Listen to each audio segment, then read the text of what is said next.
In relation to this book, pork consumption and human diseases. Could you first introduce yourself, please? Name question. Name question from? Good. From Green Club. You are an Ahmadi? Yeah. Okay. But you're not wearing any cap in the mosque or so I thought perhaps you're not an Ahmadi.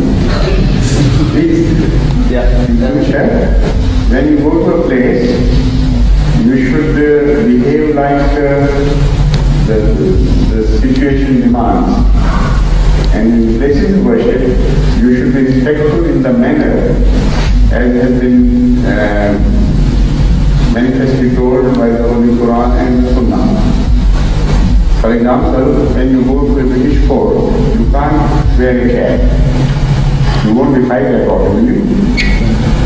Because their way of respect is this, that when you appear before the elders, you should wear caps.